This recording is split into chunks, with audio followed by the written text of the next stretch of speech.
Welcome back. This is Matt from Jaggers Brewing Co. I'd like to thank you for joining us today. Today's project, we're revisiting the Berliner Weisse style. In our first YouTube video, Weisses, we compared 3 different Berliner Weisse. When we did those, we had some variables that we introduced to all 3 of them. We had some ideas and thoughts that came up in the processes of doing this, and so that spawned the project today that we're here to talk about. A few other things that you might want to go back and see for some reference points is the grain to glass video that was released right before this one and makes an appearance in this video. You might also want to check out the Lacto farming video and reasons why you might want to attempt to farm lactobacillus at home the way that I did it for a project. I'd also like to take the opportunity to ask you to like, subscribe, follow, and maybe comment below on some success and some failures that you've had brewing this particular style. We're going to break down some of the successes in this project and some of the failures and where we're going forward with this particular style as we hone in a base house recipe on something that we can use to maybe enter competitions in or just have around the house for guests. So first off, we brewed a base Berliner after we corrected the recipe. One of the first ideas that came up to me was being able to repitch repeatedly on the same yeast cake. So all 3 of these beers are brewed with the same yeast cake. The original pitch fermented the Weisse beer, the first one here in this series. Then it also fermented the following 2 ones that we're calling Weisse 2 and Weisse 3. So the next process in this that I wanted to attempt to do that I thought would be kind of cool and prevent me from needing to go and repurchase lactobacillus every time that I brewed one of these was I was thinking, because these things are kettle soured and I've got to boil it again for a second time to kill off the lactobacillus, I would try to steal some of the wort in that kettle before it reached the second boil, basically to have a free lacto pitch. So I went ahead and I took a mason jar, I filled that thing up, and then I cold crashed it to be able to pitch into the 3rd beer in this project, Weisse 3. I meant to do this across the 2 later beers, so I wanted to take the yeast and the lacto off of the first one and repitch both the lacto and the yeast on both of the following beers. I missed that opportunity after the first one. I just wasn't thinking. I was kind of thinking like, oh crap, I've got to hurry up and get this second one going because the pH kind of dropped fairly quickly on me, a little bit quicker than I was used to. So I moved into the second one and then the 3rd one pretty much immediately once I decided that I needed to pay a little bit closer attention with my pH meter instead of going off the taste like I did in the first one. So I think that helped buckle down on some improvements here on this thing, kind of turn them back around a little faster. To note, all 3 of these beers, they pretty much fermented the same. The last 2 on that same yeast pitch, they seem like they fermented pretty much in the same amount of time. We do have some variations in the final gravity, and we'll talk about that in a few moments. The repitch of the lacto from beer 2 to beer 3 dropped from 5.4 to 3.49 in 8 hours. So I pitched that lacto right before I left for work. I came home from work and surprisingly it was ready to go into second boil. My target pH for this was 3.5, 3.4. As soon as I saw that 3.49, I was like, man, it is just time to move this thing along. All 3 of the Kettle sours were put in an insulated bag with an anvil temp controller. I filled a bottle up all the way with water, put the probe for the anvil temp controller into that, and then I used a splitter plug for some heating pads in this insulated bag, put the kettle in there, and then went ahead and set that to 95 degrees Fahrenheit. After reviewing some of this footage, I know the temperatures are showing like 91, 93. It did take a little bit of time for it to come up the temp, but they did sour at 95 degrees Fahrenheit. So the vital statistics on all 3 of these beers, I was trying to shoot for a target mash of 5.3 pH. The first one ended up with a 5.6, the second one ended up with a 5.4, and then 5.4 for the third one. So after pitching the Lacto, the souring pH target was 3.5. The first Berliner ended up at 3.36. The second and third one ended up at 3.49. The starting gravities were the same across all 3 at 1.032. The final gravity for the first one was 1.008. The second one was 1.0 even. That was before we added the fruit. And then the third one was 1.002. So I guess it's no secret at this point in time that that second Berliner got some fruit.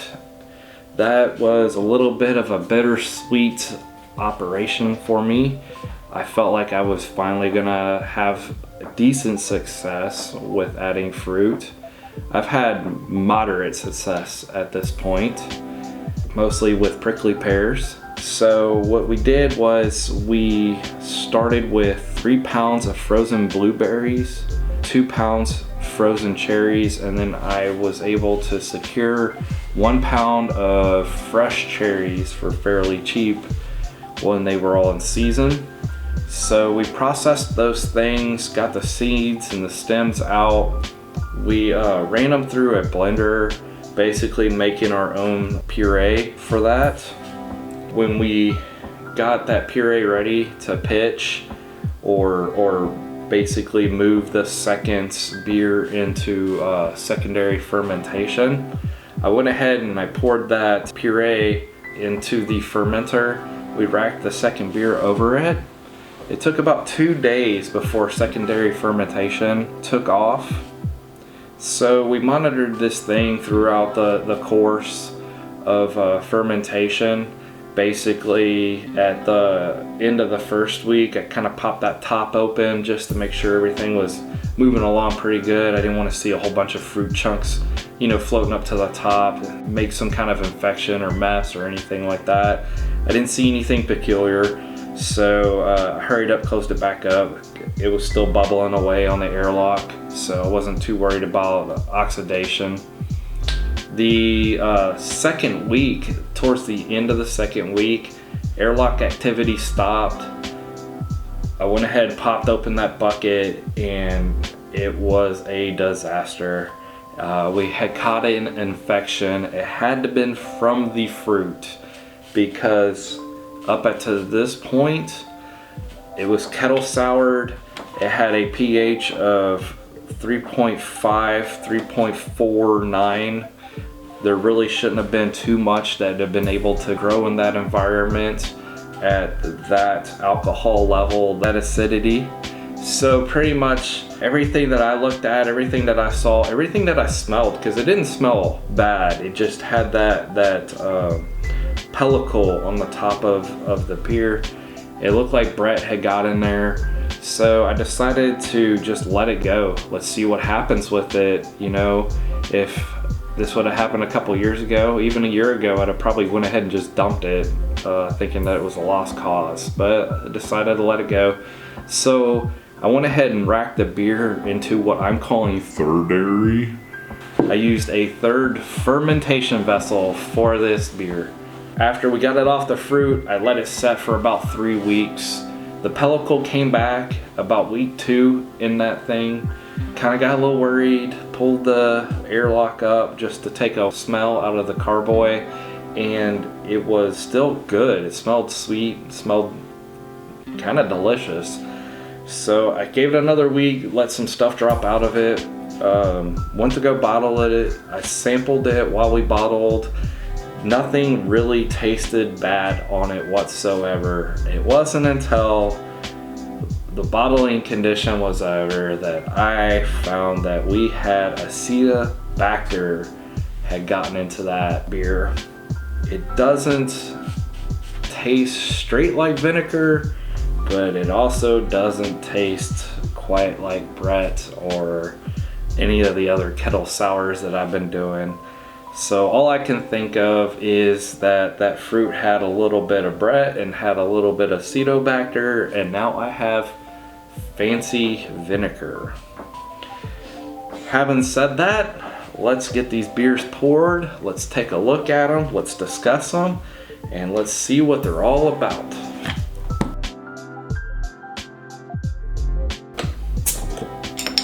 So if you have not seen this guy, this is the grain to glass Berliner Weisse that we made. Here it is one more time on camera, looking at that beautiful beer. This thing is gorgeous. Looks like it's got a decent amount of carbonation here.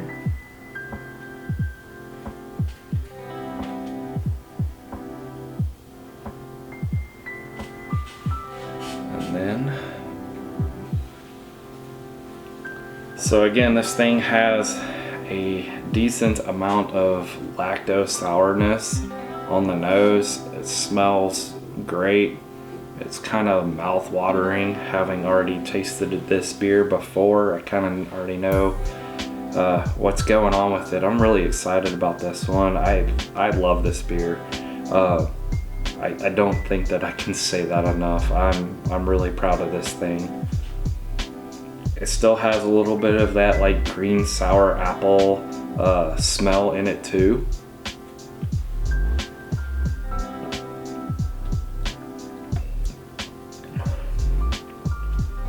Nice, clean, crisp, a little tart, a little sour, and it just makes you want to go in for another one. I cannot believe how well this thing turned out. This is by far probably the best one that I have ever brewed, excluding these possible next two coming up.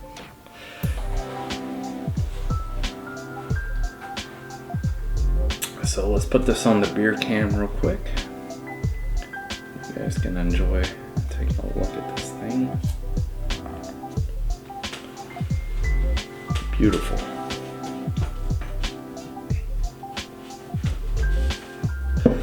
So that was the first one that we brewed in this series. And here is the second one. This is the fruited one with cherries and blueberries. Didn't really have a whole lot of carbonation at all.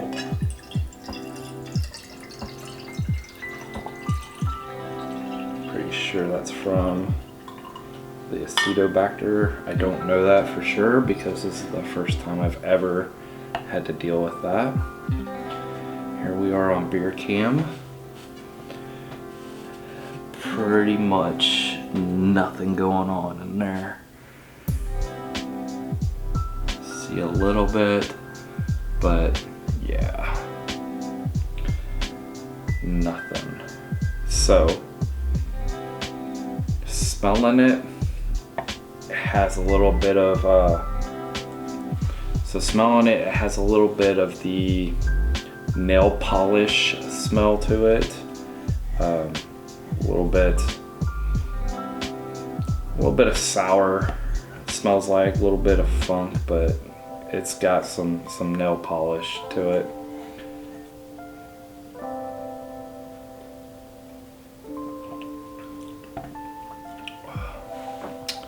Yep, it tastes pretty off to me.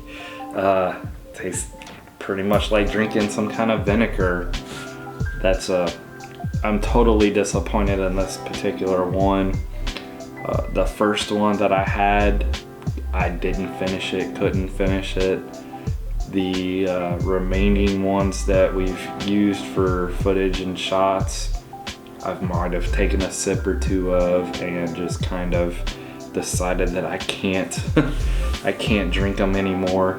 So I'm gonna keep a couple of these bottles around, I think, for the vinegar aspect of things to cook with and whatnot. But for the most part, all these bottles, once they're emptied, they're going in isolation.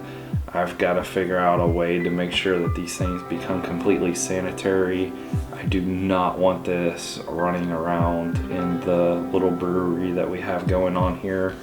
I can't afford that. I don't want that. It's not even appealing. I do not like this one at all. I'm sure there's someone out there that would. I'm not one of those people. And then here is the last one. So this one has been through the yeast pitch twice, basically. It's had the yeast reused in it twice for this beer to ferment out. And it had the lacto from the second beer that we did. So as you can see, this one's got some carbonation to it here on beer cam. Got a little bit of the floaty stuff from the bottom of the bottle. Now this one doesn't seem to have nearly the amount of carbonation to it that the first one did. Let's go in for a smell.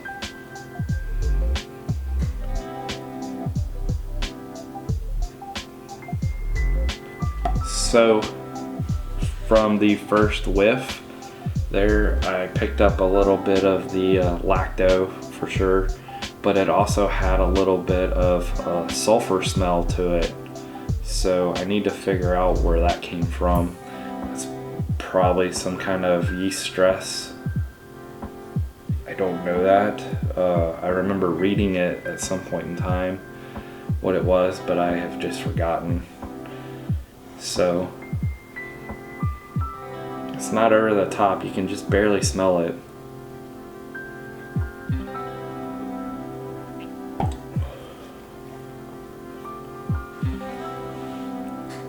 So as far as the taste goes, it tastes really similar to this first beer that we had.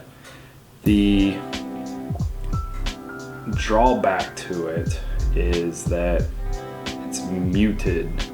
The lacto sourness in it is very, very faint. It's kind of very, very low.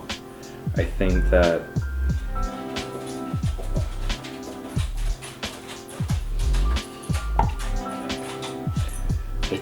if someone wanted a very light entry kettle sour beer, that this would probably be a very good one to start with. So this is something that I kind of like to look at. And let's see if we can get them both here on beer cam at the same time.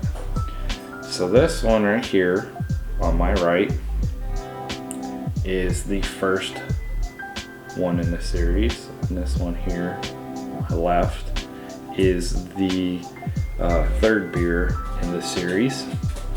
And as you can see, they're really, really close in color. Like, I cannot at all detect any difference with my eyes,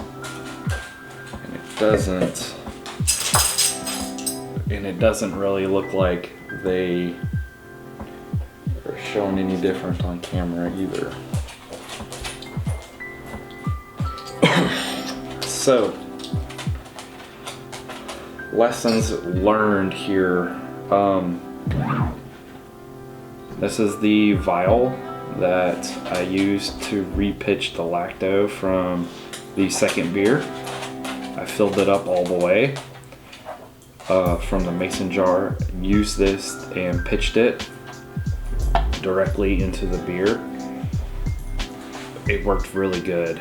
That was crazy amount of time that it took to sour the beer. It dropped the pH in it. I'm just gonna say, I guess something got lost either in the souring of it with the reuse of the Lacto.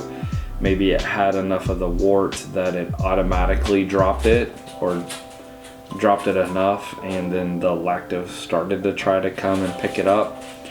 So I still have that mason jar mostly full. I plan on using it for a few future experiments on just souring in general.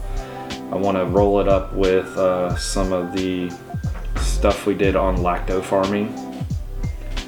The fruit thing with this, or any of the other ones that I have tried to do, has been kind of disappointing, to say the least.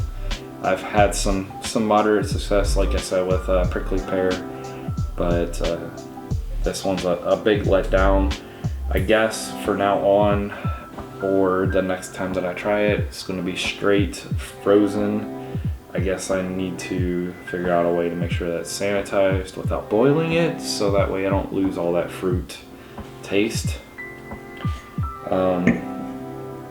So next up for these guys, probably gonna try to go for generation 4 repitch on the same yeast. Let's see how far that this thing can go on the same deal.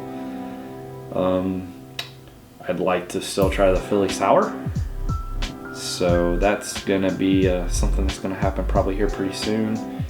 I was lucky enough to receive some prickly pears. Maybe we'll see if we can do another prickly pear Weizen.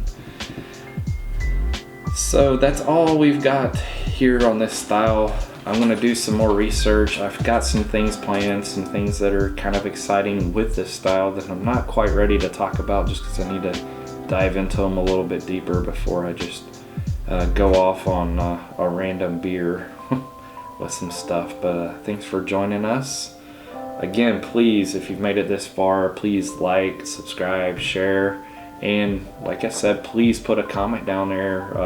Point me in some kind of direction that you've had some successes, some failures, or something that you would like to see replicated that you've done or heard of that you think that I need to attempt to do to improve it. Again, this is #1 Berliner, and in my eyes, as far as what I've brewed so far, I've liked this one the best. This thing's shocking. I really like this beer.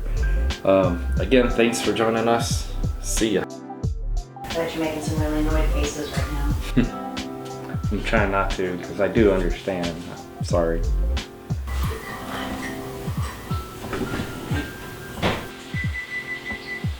What? You good? Okay. In our original YouTube video,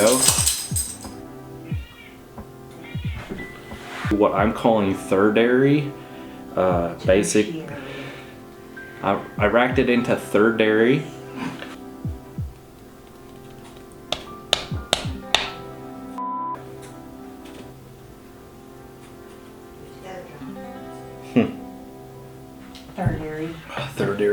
Third dairy needs to be a thing.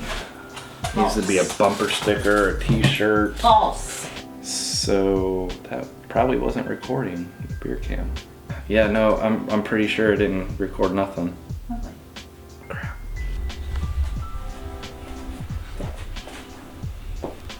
Oh, sorry. I'm a terrible person. Awful. The worst. Sometimes I pick my nose.